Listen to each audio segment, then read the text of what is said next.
your question about the legal fee, find itself, it has to defend itself against this procurement or against these shenanigans that arise because of that. And it has to spend a lot of money. So it has budgeted, probably, in a projected scenario like that erupting. But in my humble view, the IEBC is not immune to the same shenanigans that are bedeviling the counties, the national government, in terms of legal procurement. They're having questions. Why should the Attorney General procure external lawyers at such a high fee when it is populated by lawyers? And we have very many lawyers who are unemployed and they're looking for employment, who should be employed by the government.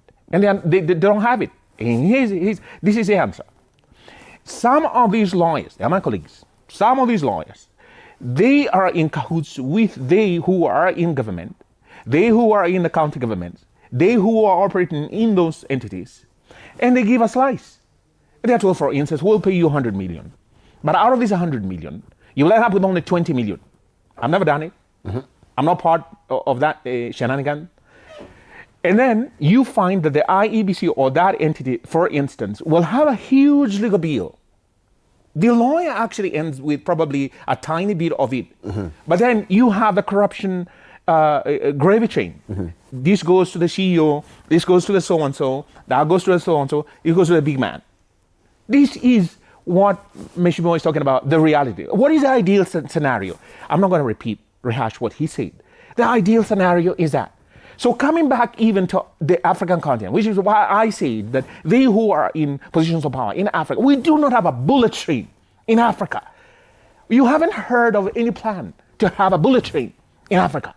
We don't even have an African car. We thought SGR will have been a bullet train. let me weigh in on the issue of legal you get what I'm saying? Yes. Let me weigh in on legal So it's a horrifying scenario that we're getting into 2027. Right. Let me weigh in on the issue of the legal fees for IEBC. Just to cap it up.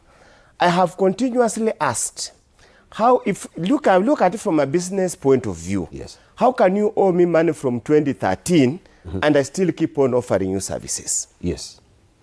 It doesn't make any legal sense. Harrison, how does it work?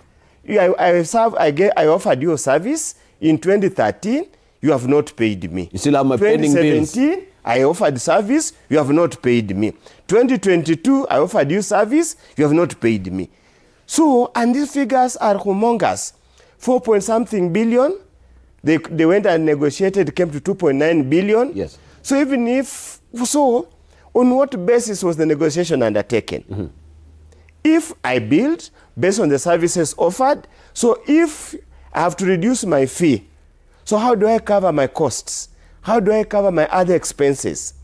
Where did I get the money to sustain the case while I was offering you the services? Because you have to pay researchers, you have time to go to court. So how do you pay your bills? How do you pay your rent? How do you pay your fuel? How do you pay your personal bills?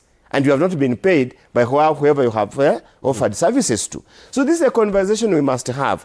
And one, for sure, you cannot anticipate court cases. This is what we call in budgeting and reporting contingency liability. Liabilities. They cannot tell how many petitions. For the IEBC, Meshimo, allow me to just, you'll go on. Yes. For the IEBC is sued in every election petition, because they are